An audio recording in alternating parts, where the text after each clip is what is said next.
I'd like to call the hearing to order, and since we have a quorum, I would ask the committee to consider 2 civilian nominations and a list of 27 pending military nominations. First, I ask the committee to consider the following civilian nominations: Mr. Ronald Cohane to be Assistant Secretary of Defense for Manpower and Reserve Affairs, and the Honorable Nicholas H. Girton to be the Assistant Secretary of the Navy for Research, Development, and Acquisition. Is a motion to favorably report these two nominations? Moved. Is there a second? Second. All in favor, say aye. Aye. Finally, I ask the committee to consider a list of 27 pending military nominations. All of these nominations have been before the committee the required length of time. Is there a motion to favorably report this list of 27 pending military nominations? So moved. Is there a second? Second. Thank you. All in favor, say aye. Aye. The ayes have it. Thank you very much. Welcome, Secretary Austin, General Milley, and Secretary McCord. Before I get into my statement, I want to take a moment to recognize the tragic disasters that struck Mississippi and Alabama this weekend. Our hearts are certainly with the people of Mississippi and Alabama after tornadoes caused terrible loss of life and intense damage. And I know Senator Wicker, Senator Tuggle are doing everything they can to help their states, and we're thinking about the families and loved ones who are suffering. Thank you very much. Quite all right. Good morning. The committee meets today to receive testimony on the President's budget request for the Department of Defense for fiscal year 2024. Witnesses this morning are Secretary of Defense Lloyd Austin, Undersecretary of Defense Comptroller Michael McCord, and Chairman of the Joint Chiefs of Staff, General Mark Milley. Thank you for appearing before us today, and please extend the committee's thanks to the service members and defense civilians in the department. I'd like to take a moment to recognize that this will be General Milley's final posture hearing before his retirement later this year. General, you have served this nation for 43 years with honor, skill, and steadfast leadership, and we are deeply grateful. We thank your family for their support throughout your service, and we congratulate you on a very well-deserved retirement. Thank you, sir. Earlier this month, President Biden released his fiscal year 2024 budget request for the Department of Defense with a top line of $842 billion.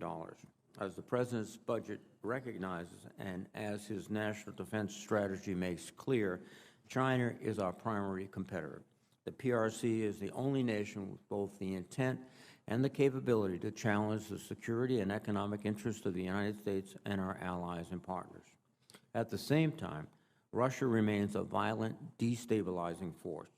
Putin's assault on Ukraine is inflicting horrific suffering on innocent civilians, threatening European stability, and harming the global economy. However, if Putin thought his war would drive a wedge between NATO members and the international community, he was badly mistaken. The international community has united in a way not seen in decades, and our potential adversaries around the world are taking note.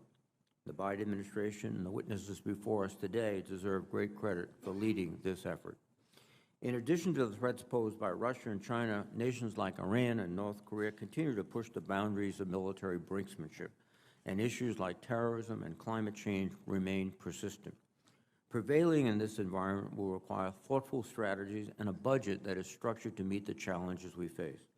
During today's hearing, I would ask our witnesses to update us on the strategic planning documents published over the past year, including the National Defense Strategy, National Military Strategy, Nuclear Posture Review, and Missile Defense Review, and how the 2024 budget will execute these strategies.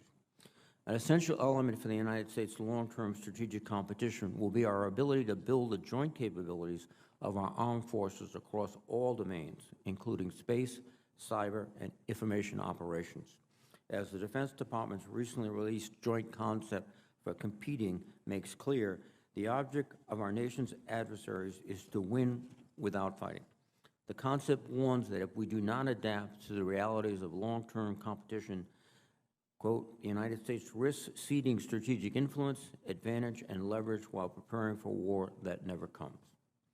I'm interested to hear from our witnesses how this budget supports joint capabilities to ensure our military remains the world's premier fighting force. To that end, I'm encouraged that the budget includes the largest ever request for research, development, testing, and evaluation, a total of $145 billion. The budget would provide significant funding for modernization areas such as microelectronics, artificial intelligence, hypersonics, and 5G, technologies that will be critical for our national defense. Our strategy towards China and Russia should not be solely defined in dollars by how much, but rather where and why we are investing to achieve the greatest comparative advantage. Keeping our competition with China front and center, this budget request includes $9.1 billion for priorities covered by the Pacific Deterrence Initiative, or PDI. I am encouraged by the progress we have made through PDI thus far, and this committee will continue working to help improve the design and posture of the joint force in the Indo-Pacific region. This should include strengthening logistics, modernizing infrastructure, conducting exercises, and training and building the capabilities of our allies and partners. Indeed, our approach to the Indo-Pacific should be informed in part by lessons drawn from the European Defense and Deterrence Initiative, or EDI, which has played a decisive role in strengthening Ukraine for the last 9 years. The Department's 2024 budget request wisely includes $3.4 billion for EDI-related investments and $300 million for the Ukraine Security Assistance Initiative. I'm also pleased to see that this budget request prioritizes taking care of our men and women in uniform and the civilians who serve alongside them by providing an across-the-board pay raise of 5.2%. This pay increase sends an important message to the workforce at a time when recruiting is particularly challenging. The budget request also includes $16.7 billion for military construction projects, and I'm particularly pleased to see increases in barracks sustainment. The improvements to our facilities, repair, and modernization will go a long way toward the joint forces' readiness and quality of life of our military personnel. With regard to our nuclear strategy, I understand that the budget request supports important steps for the modernization of our nuclear triad. Given the reckless behavior of Putin over the past year, our allies and partners depend on our extended deterrence now more than ever. We must also be acutely aware of China's rapidly growing arsenal. Modernization of our strategic forces is needed to reassure not only our allies, but deter any attack on our homeland by any of our nuclear-armed competitors. Even as we modernize, we should seek ways to promote strategic stability, reduce the risk of miscalculation, and if possible, reduce nuclear stockpiles when verifiable for all parties. Given these strategic threats, the proposed investments in tried and true platforms like the Columbia and the Virginia-class submarines is a prudent decision. Similarly, this budget supports the further development of long-range stealth bombers, strengthening the fighter fleet, and building up the defense industrial base, including upgrades to the Navy's public and private shipyards. At the same time, taxpayers should not have to pay for programs or systems that are wasteful or ineffective, and Congress must not shirk its responsibility to divest outdated platforms in favor of more effective new technologies. We are engaged in a struggle between autocracy and democracy, and we cannot fail in succeeding in that struggle. Again, I'd like to thank the witnesses for their participation today. I look forward to testimony, and let me now recognize Ranking Member Senator Wicker. Thank you, Mr. Chairman, and I too want to thank our distinguished witnesses for being here. For the third year in a row, President Biden has sent to Congress a budget request that cuts military spending amid a more dangerous and complex threat environment. We are in the most crucial years of our efforts to prevent aggression by our peer adversary, the Chinese Communist Party. The cost of failure in this effort would be nearly unthinkable. Despite international efforts to the contrary, Russia was not deterred from invading Ukraine, and that invasion has already cost the global economy well over $1 trillion, in addition to untold suffering and loss of life. These costs will continue to mount unless we give the Ukrainians every single tool they need to win as soon as possible. Our intelligence community tells us a deterrence failure over Taiwan would make the economic effect of Ukraine conflict look vanishingly small. This year's budget is the last one that funds capabilities that are likely to be fielded before 2027. That's the year by which Xi Jinping says he wants the People's Liberation Army to be ready to take Taiwan. that makes our work here very urgent. I'm heartened to see that the budget request prioritizes some programs of critical importance to near-term deterrence and warfighting, including the Strategic Capabilities Office, DARPA-led Assault Breaker 2, electronic warfare and cyber programs, and the emerging efforts to deliver real warfighting capability out of the JADC2 program. These near-term, high-return investments are crucial. Even so, I remain concerned that we are not moving fast enough on some of these efforts. At the same time, while the National Defense Strategy emphasizes the importance of our posture in the Western Pacific, I note this budget actually cuts the level of spending on key planning and design activities. This is despite the clear congressional signal sent by Senators Reid and Inhofe in the statute when they created the Pacific Deterrence Initiative several years ago. We cannot successfully deter Xi with a brittle basing and logistics infrastructure. Further, we must work together to think bigger and more creatively about the scale of investment and focus needed to compete with Beijing in the decades to come.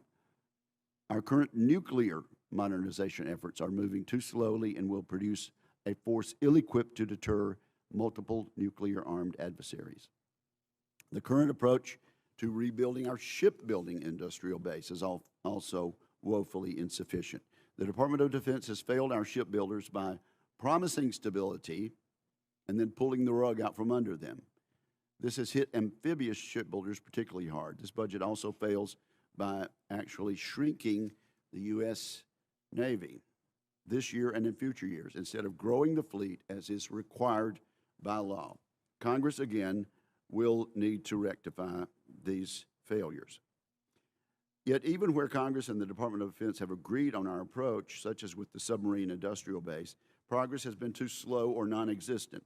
We need to make generational investments across our basic defense infrastructure, including shipyards, munitions, and ammunition plants, advanced test ranges, and even barracks for our service members, and I do appreciate the chair emphasizing that in his statement. Similarly, we cannot effectively compete with and deter our adversaries with the recruiting deficiencies we've heard about, for example, at last week's hearing. I hope our witnesses will address this issue and state whether this budget contains every single possible investment that could alleviate the recruiting crisis. Lastly, I want to discuss the department's relationship with Congress. I think we have some work to do on this front. And let me mention two instances. First, on February 8, I sent the Secretary of Defense a letter asking some simple questions about the facts and decision-making surrounding the Chinese spy balloon. This was signed by Senator Rubio, the co-chair of the Senate Intelligence Committee. 3 weeks later, a deputy wrote back with a non-answer, which I can only describe as dismissive. So I sent another letter reiterating my request. Yesterday afternoon, the day before this hearing, I finally received a response to my letter from the Secretary. I have significant questions about that response, and I will address that in questions for the record. So that's one thing. Also, early last Thursday morning, an Iranian-backed attack killed one American contractor and injured several U.S. service members in Syria. These troops are there to ensure that ISIS does not pose a threat to the United States. That very day, the Senate was considering several significant votes relating to the use of force against Iran. And yet no member of the Senate, to my knowledge, was told that day about an attack by this very adversary while we were voting on issues involving them. Given the number of legislative affairs personnel that the office of the Secretary has, I find it hard to believe that no one in the executive branch was tracking the votes on the Senate floor or thought of the nexus between our decisions and the very acts that were going on the other side of the globe. It is unacceptable that no one informed the Senate of this attack in a timely manner. Mr. Secretary and Mr. Chairman, we're all in this together. We're all on the same side here. I would strongly prefer that the Biden administration treat the Congress as a partner moving forward. And I thank the witnesses for appearing today. Again, I thank them for their service, and I look forward to their testimony. Thank you, Mr. Chairman. Thank you very much, Senator Wicker, and let me recognize Secretary Austin. Mr. Secretary, please. Chairman Reed, Ranking Member Wicker, and distinguished members of the committee, at the outset, let me echo your comments, Chairman, regarding the tragedies that we've just witnessed in Mississippi and in Alabama, and our condolences go out to all. I'm glad to be here with you today to testify in support of the President's budget request for fiscal year 2024. I'm joined, as always, by General Milley, and I remain grateful for his leadership. I'm also glad to be joined by the Department's comptroller and CFO, Mike McCord. This is a strategy-driven budget and one driven by the seriousness of our strategic competition with the People's Republic of China. At $842 billion, it is a 3.2% increase over fiscal year 23 enacted, and it is 13.4% higher than fiscal year 22 enacted. And this budget will help us continue to implement our national defense strategy and the President's national security strategy. Now, I have three key priorities: to defend our nation, to take care of our outstanding people, and to succeed through teamwork. The PRC is our pacing challenge, and we're driving hard to meet it. Our budget builds on our previous investments to deter aggression. We're investing in a more resilient force posture in the Indo-Pacific and increasing the scale and the scope of our exercises with our partners. And this budget includes a 40% increase over last year's budget for the Pacific Deterrence Initiative. And it's an all-time high of $9.1 billion. And that will fund a stronger force posture, better defenses for Hawaii and Guam, and deeper cooperation with our allies and partners. Now, this budget also makes the Department's largest ever investments in both R&D and procurement. We're requesting more than $61 billion to sustain air dominance. That includes funding for our fighters and the extraordinary B-21 strategic bomber that I helped unveil last December. We're also seeking more than $48 billion for sea power, including new construction of 9 battle force ships. And we're boosting capacity in America's shipyards to build the ships that our strategy demands. We're investing a total of $1.2 billion in the submarine industrial base. And we're buying 2 Virginia-class attack submarines and 1 Columbia-class missile submarine. On land, we're investing in air and missile defense and in defenses to counter unmanned aerial vehicles. We're also requesting $11 billion to deliver the right mix of long-range fires, including major investments in hypersonics. We'll also continue to modernize all 3 legs of our nuclear triad and bolster our strategic deterrence. And we put forward the largest space budget in Pentagon history. We've requested $33.3 billion to improve our capabilities and our resilience in space. Now, let me again thank Congress for providing the Department with multi-year procurement authorities and appropriations for critical munitions. In this budget, we're requesting more multi-year procurement authorities, and we're asking for more than $30 billion to further invest in the industrial base and to buy the maximum number of munitions that American industry can produce. This budget also moves us away from aging capabilities that aren't relevant to future conflicts, so we can focus on the advances that our warfighters will need. Now, our national defense strategy calls out Putin's highly aggressive Russia as an acute threat. And under President Biden's leadership, the United States has rallied the world to help Ukraine fight Russia's indefensible invasion. We've reinforced NATO's defense and deterrence on its eastern flank.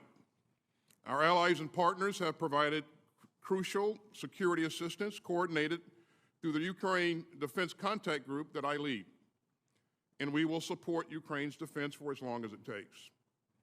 Meanwhile, the department remains vigilant against other persistent threats, including North Korea and Iran. And we will take all necessary measures to defend our troops and our interests overseas, as seen in our recent airstrikes against facilities linked to Iran's Islamic Revolutionary Guard Corps. And we're also investing in over-the-horizon counterterrorism capabilities. And Mr. Chairman, our joint force stands ready to meet any challenge. You could see the force's readiness after Russia's unprovoked invasion of Ukraine, when we swiftly deployed elements of the 3rd Infantry Division to Poland to shore up NATO's eastern flank.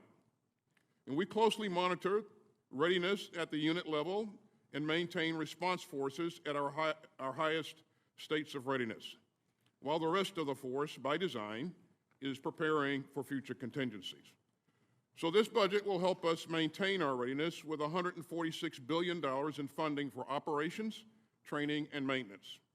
This budget also invests in improving our readiness and resilience in the face of climate change and other 21st century threats. Mr. Chairman, we're going to remain the strongest military in the world. And as we mark the 50th anniversary of our all-volunteer force, I am enormously proud of the brave men and women who choose to wear the cloth of our nation. We owe it to them and to their families to take the best possible care of all of our people. And over the past 2 years, we've made moves easier, we've cut commissary prices, and we've made child care more affordable. And this budget funds other key steps to increase the quality of life of our teammates, including the largest military and civilian pay raises in decades. Now, we're also pushing hard to help eliminate suicide in our ranks, including immediate steps to hire more mental health professionals and improve access to mental health care. And meanwhile, we're working toward a military that's free of sexual assault. We worked with Congress to improve the response of sexual assault and related crimes under the Uniform Code of Military Justice, and those reforms will be fully implemented by the end of this year. And the department is also investing in a specialized workforce to combat sexual assault, harassment, suicide, and more. Now, the department's 3rd priority is succeeding through teamwork. And our rival network of allies and partners magnifies our power and expands our security. And in recent months, our friends in the Indo-Pacific have taken major steps forward. The Philippines has agreed to nearly double the number of sites where we cooperate together. Japan is committed to double its defense spending. And through the historic AUKUS partnership, we'll work with our Australian and British allies to build game-changing defense advantages that will deter aggression and boost our defense industrial capacity. In sum, Mr. Chairman, this is the budget that will meet this moment, and I respectfully ask for your support. And the single most effective way that this committee can support the department and our outstanding troops is with an on-time, full-year appropriation. So I look forward to working with all of you so that we can continue to defend our democracy and support the forces of freedom in this hour of challenge. Thank you, Mr. Chairman. Thank you very much, Mr. Secretary General Milley. Do you have a statement? I do, Chairman. And Chairman Reed, Ranking Member Wicker, and distinguished members of the committee, thank you for the opportunity to testify before you today. And I want to echo the condolences of both the Secretary and the Chairman for the great people of Mississippi and Alabama. Tragic losses. Our hearts go out to them, and many, many soldiers and sailors, airmen, Marines in uniform come from your 2 great states. So our hearts go out to you. I've been privileged to defend this country for 43 consecutive years in uniform. And as the Chairman said, this is likely my last set of posture hearings. But I do want to thank the Congress for the continued support to our military not only on this budget, but for the last 4 decades. And I ask that you support this year's request with an on-time budget approval. I'm honored to represent here today the soldiers, sailors, airmen, Marines, guardians, and families of the United States Joint Force, along with Secretary Austin and Mike McCord. I want to publicly thank them both for their leadership. Our joint force, as the Secretary said, is the most lethal and capable military in the world because of your support. Our purpose, the military's purpose, the uniformed military, is simple. It's to defend the United States, and our task is to fight and win in all the domains of combat to secure America and prevent great power war. Readiness for us in uniform, and readiness now and readiness in the future through modernization is our #1 priority, and there is no other #1 other than the readiness for combat. The Joint Force will accomplish this at the fiscal year 24 budget request of $842 billion. Right now, as pointed out by Senator Wicker, the international system is under stress. For the first time, the United States is facing 2 major nuclear powers whose vital national security interests are in competition with the United States. Both the People's Republic of China and Russia have the means to threaten our interests and our way of life. But war with either one is neither inevitable nor imminent. Great power war has not happened in the last 80 years, in large part because of the rules put in place at the end of World War II and the capabilities of the United States military along with our allies and partners. We must remain the most powerful nation, and the great power peace then will be prevailing. The People's Republic of China remains our #1 long-term geostrategic security challenge. The PRC intends to be the regional hegemon in Asia within the next 10 years and to exceed the United States' overall military capability by mid-century, and they have publicly stated 2049. The PRC's actions are moving it down the path towards potential confrontation with its neighbors and the United States. But again, war with China is neither inevitable nor imminent. Additionally, Russia is an acute threat and remains quite dangerous. Over a year ago, Russia undertook an illegal and unprovoked war against Ukraine, threatening the peace on the European continent and global stability. We are supporting Ukraine to protect its sovereignty and supporting NATO with the United States force presence in every single nation on NATO's eastern flank. This fight is not just in Ukraine's interest. It is in the United States' interest to protect the system that has prevented great power war. In Iran threatens to push the Middle East into regional instability by supporting terrorists and proxy forces, as we recently saw. Just last week, Iranian-aligned groups killed 1 American and injured 7 in attacks on coalition bases in Syria. We acted immediately to defend our troops, and we will continue to counter terrorist threats in the region and anywhere else we find them. And Iran has taken actions also to improve its capabilities to produce a nuclear weapon. From the time of an Iranian decision, Iran could produce enough fissile material for a nuclear weapon in less than 2 weeks, and it would only take several months thereafter to produce an actual nuclear weapon.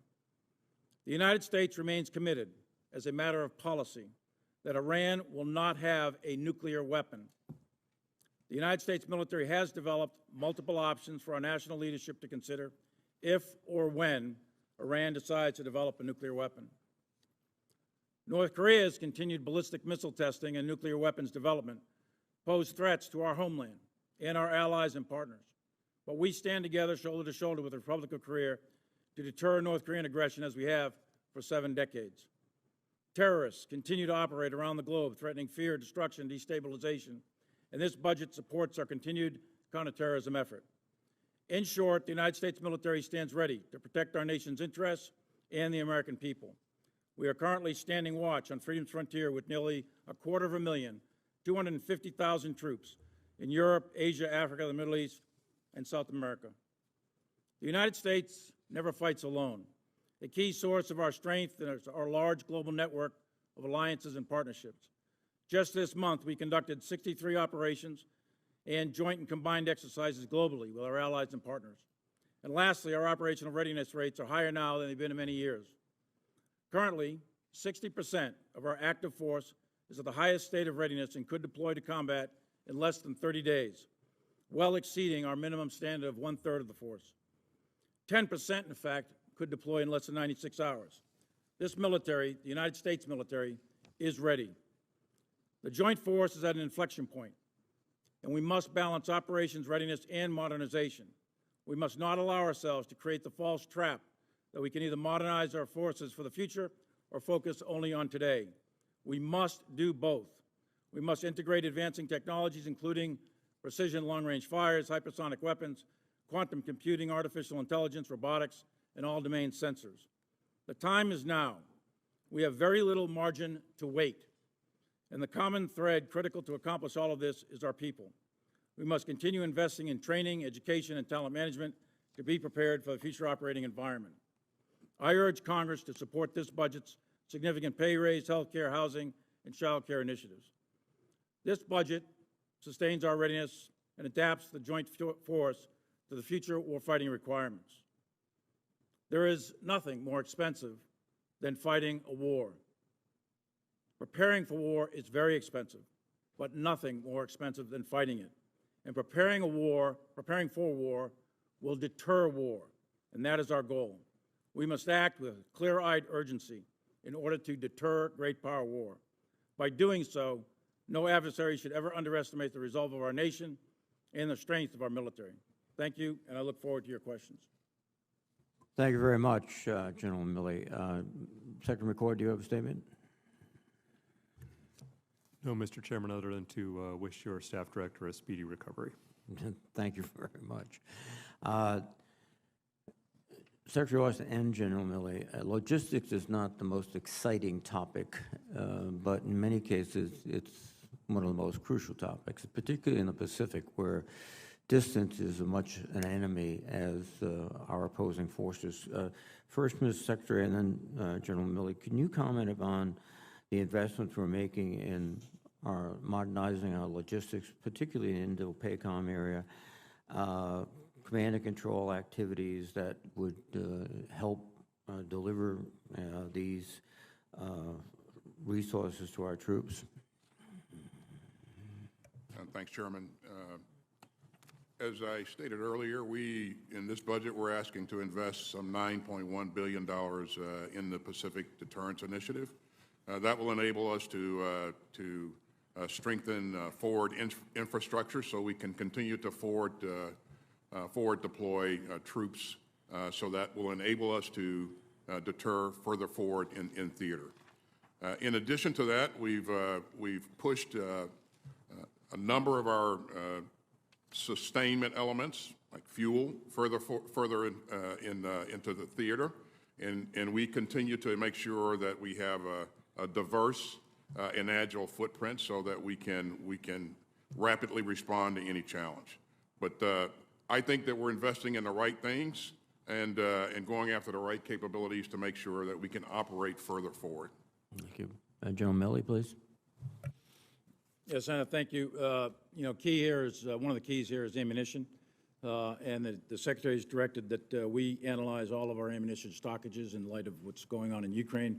That's a key area that we need to increase our capabilities here in the coming years, is ammunition. The second piece there is lift. In the area of lift, both sea lift and airlift, there's a lot of investments in this budget and previous budgets. That'll be an area that requires continued sustained levels of effort in order to move the force.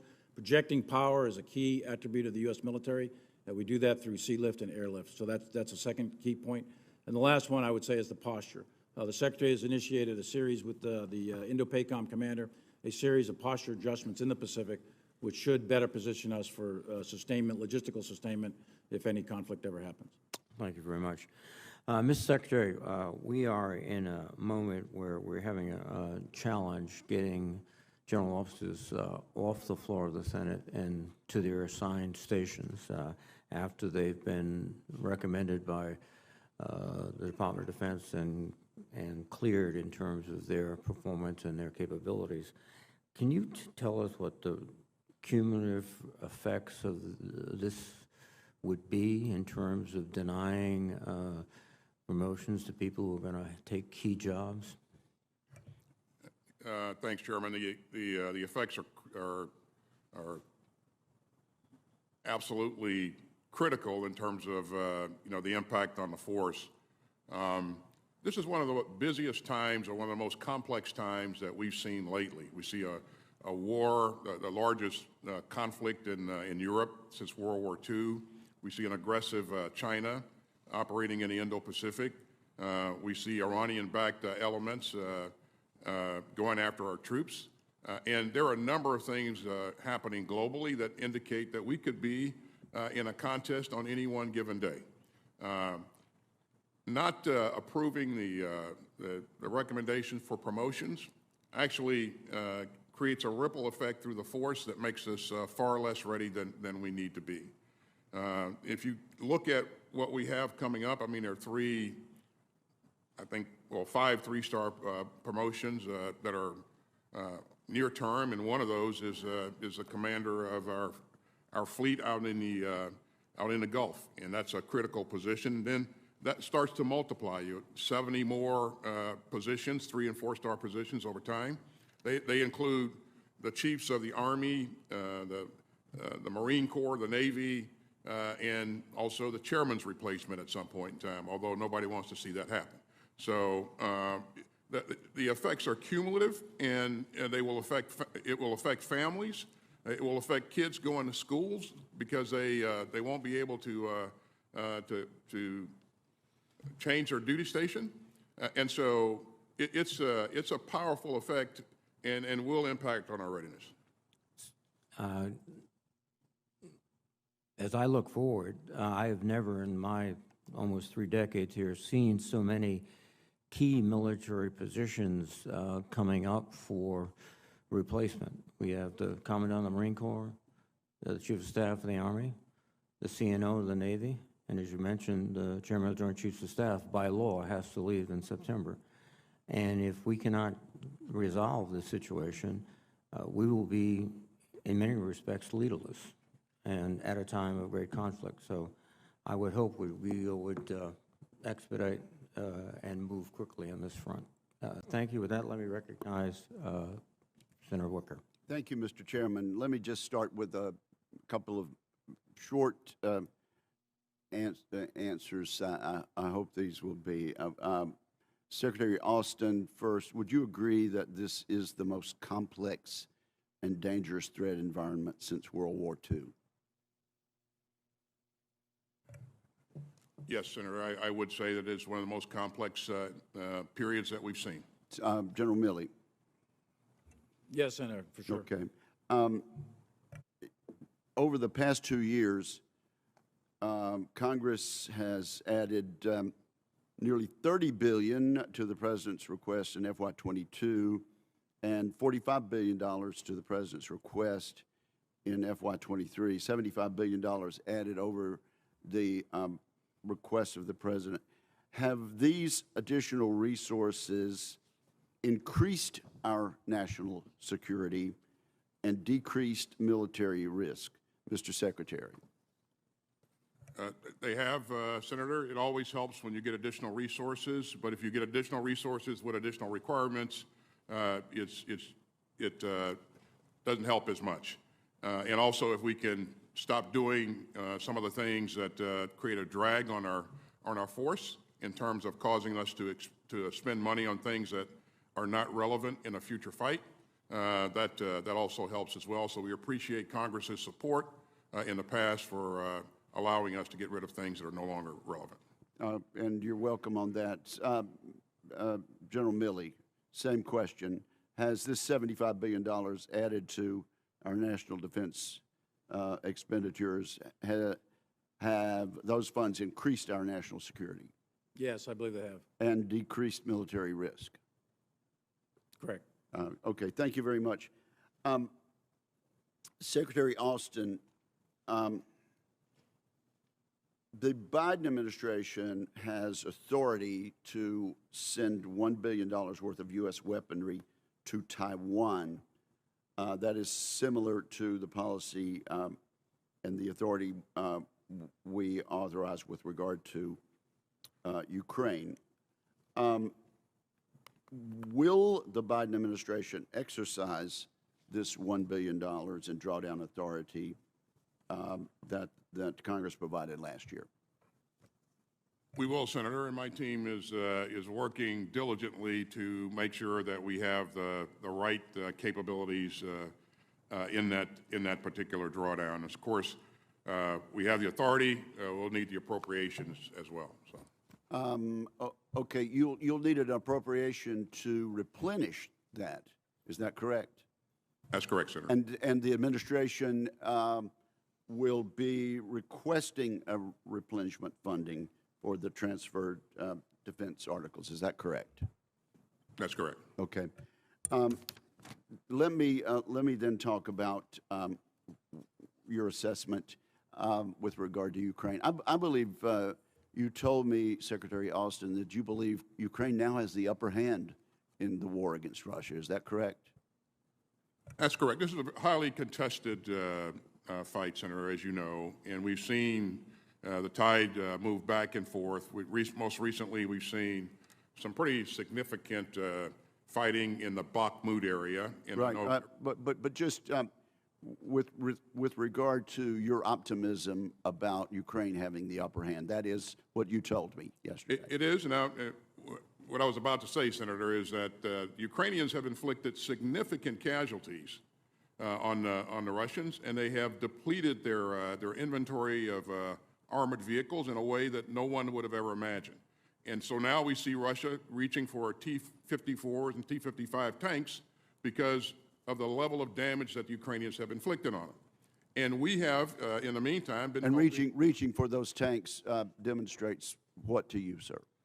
It demonstrates that their capability is waning. And we've continued to witness them be challenged with artillery munitions and other things, and they're reaching out to Iran, they're reaching out to North Korea. So I think, we'll see an increase in the fighting in the spring as conditions for maneuver improve. And based upon the things that we've done and continue to do, I think Ukraine will have a real good chance. Do you believe? Yeah, we're pushed for time, sir. Do you believe there's a real chance for significant Ukrainian advancements between now and the beginning of winter? I believe there's a chance, and we're doing everything that we can do to ensure that they have their best opportunity to be successful, Senator. Thank you. And if the chair will indulge me, Mr. Secretary, you've got a pretty big congressional relations office in your shop, do you not? I do. Do you agree that it should have occurred to someone in that office to inform senators who were debating about Iran last Thursday about what had occurred with regard to attacks in Syria? Senator, I think you know that we take the War Powers Act very, very seriously, and after every operation, we're required to brief Congress, and we lean forward and try to ensure that Congress is briefed before we conduct an operation. And we also, in this case, we had an attack and we launched an attack on the adversaries in the same time period, same short period of time. And so, because of that compressed time, we did both notifications at the same time. We should have notified you earlier, and we will endeavor to do so. Well, as a matter of fact, Mr. Chairman, if I might, the attack occurred and counterattack occurred in the wee hours of the morning, and members of the Senate were not notified until very late in the afternoon or early evening. That is the fact, is it not? No, sir. The attack occurred in the morning, and the counterattack occurred evening our time, Eastern time. Okay, and so after the attack occurred, it did not dawn on anybody in congressional affairs to notify members who were debating this very issue on the Senate floor. I think that is correct. Senator, our goal is to make sure that we keep you informed, and we will do everything within our power to make sure that we improve our performance. Thank you very much, Senator Wicker. Senator Shaheen, please. Thank you. Secretary Austin, General Milley, thank you both for being here this morning and for your service. And General Milley, thank you especially for all of the years that you have given to this country and to all of us. And we will miss you, even if you may not miss these posture hearings. Secretary Austin, I understand that the department may be in the final stages of the review of information operations that was required by the 2020 NDAA. Can you give us any insights into what that may show and how important you think information operations are as we look at the modern defense, and whether there's money in the budget requested to address expanded information operations? Thanks, Senator. I think what we'll find is that that work will show that information operations is increasingly relevant and increasingly valuable in terms of enabling our operations, and also understanding and countering what our adversaries are doing. And so we will continue to work to refine our policies and procedures and develop talent in this area as well. But this is a key area, and we see it every day as we watch the Ukraine-Russia fight and the relevance of those operations in that fight. Well, one of the areas where information operations have been important is in the Black Sea region, and certainly we saw with the downing of the drone just how important that region is to our national security. Can you talk about what the most pressing threats are that Russia poses in the Black Sea, and what we're thinking about going forward as a strategy to respond to that? Well, certainly, Senator, Russia would aim to completely control the Black Sea and deny our allies and partners the ability to have continuous access to the sea. You know, I was in the region before this fight started and had engaged with our allies and partners and talked to them about the importance of the access to the Black Sea, encouraged them to work together, and also wanted to make sure that we were doing everything within our power to help them strengthen their capability and strengthen their interoperability. So this is critical, and this is something that I think we need to continue to put energy into. Well, thank you. I was in the region in February, and I can tell you in the countries that I visited, Georgia, Romania, that there was a great deal of interest in the fact that we might have a more comprehensive approach to the region that deals not just with national security, but also with economic and democratic initiatives there. Over the past several years alone, Congress has appropriated over $1 billion in funding for PFAS-related activities, testing, remediation. The most recent information I've seen suggests that there are more than 700 contaminated military sites across the country, including the former Pease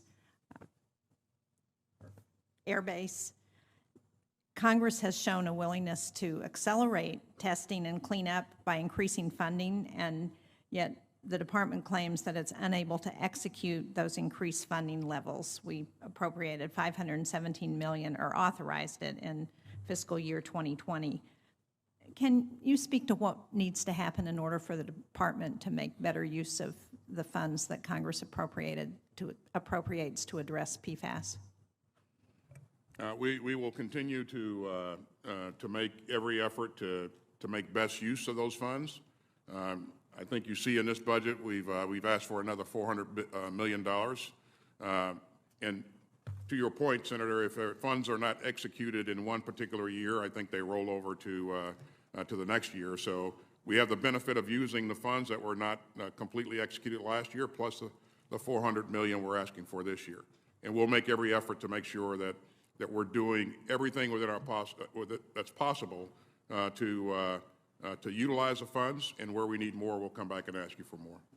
Well, thank you. I appreciate that. I hope you will also take a look at our willingness to be transparent with the public where sites have been contaminated, because there is a great deal of distrust, I think, about information sharing from the Department of Defense, and at least we've seen that in the site in New Hampshire, and I think that undermines our ability to address what needs to be done in those sites to clean up the contamination and to encourage the communities to do what they need to do to address the problem.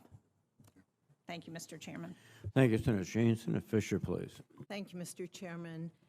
For years, we have underinvested in our munitions production, and we are starting to reverse that trend, but more needs to be done to increase production. Secretary Austin, what is the department currently doing to increase munitions production capacity, and what more does it seek to do in FY24? Well, thank you, Senator. Let me thank Congress for what you've done to authorize multi-year procurement capability. That sends a strong signal to the industrial base. Also, the numbers that you see reflected in our budget request for procurement sends a strong signal as well. In this particular budget, we're asking for $30 billion to invest in munitions, and that helps us go after the right kinds of munitions that we think we need to replenish stocks and to make sure that we get ahead as well. And also, it allows us to invest a bit in the industrial base. Now, we're engaging our partners in industry and trying to do everything we can to work with them to expand their capacity and their capability. But to your point, there's a lot more work that needs to be done. The committee has worked to modify or remove older unnecessary contracting requirements so we can get contracting officers to move faster on replacing munitions in Ukraine. Would it be useful to be able to remove or modify these unnecessary requirements for weapons related to really our most pressing challenges in the Western Pacific and in Taiwan as well? Absolutely, Senator, it would. Thank you. General Milley, the current U.S. Nuclear modernization plan was originally designed in 2010 when nuclear threats were much less severe than they are today. However, since then, every DoD modernization program, along with every Department of Energy infrastructure project and warhead program, has been delayed or it's been reduced in its scope. Can you tell me how we're going to meet the rapidly growing threats from China and Russia with a force that's smaller and with a force that delivers later than we planned for more than a decade ago?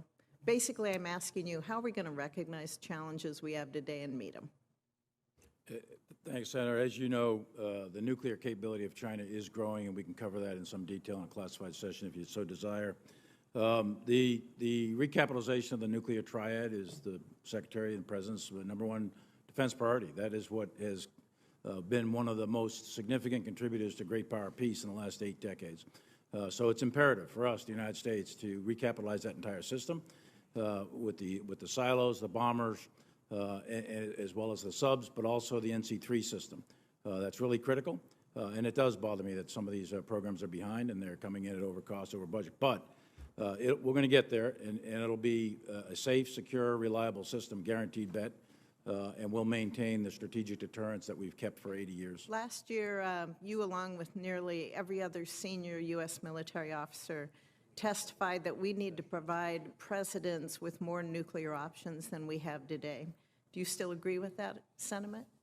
I do. I believe that... Okay, thank you. Yes is fine. Sure. As a member of this committee and also as a member of the Senate Commerce Committee, I've worked for years to promote efficient spectrum management by the federal government without endangering the mission-critical operations of the Department of Defense. Coordination among the agencies can be difficult and it can be slow. Proactive communication among all stakeholders, I believe, is key for that better coordination. And that's why, as ranking member of the Strategic Force Subcommittee, I sent a letter to the subcommittee chairman, with the subcommittee chairman, Angus King, to the Department of Defense last year, that ask for more details about the department's concerns with proposed spectrum reallocation in the lower 3G. DOD's response pointed to the 2020 IDA report, but there's still far more details that we need to learn about what may or may not work for reallocation in this band. Fortunately, there is an ongoing study, and I appreciate that, the PATH study, that should provide those details. General Milley, my time is almost up, and I expect my friend from South Dakota will have a conversation with you about this as well. But for the record, and please answer yes or no, is it your best military advice that the ongoing PATH study, as currently authorized, should be completed in order to inform the ongoing spectrum negotiations? Yes. Thank you. Thank you, Mr. Chairman. Thank you, Senator Fisher. Before I recognize Senator Gilliland, let me just remind all of my colleagues there will be a classified hearing in the SCIF SVC 217 at the conclusion of this open hearing. Senator Gilliland. Thank you, Mr. Chairman.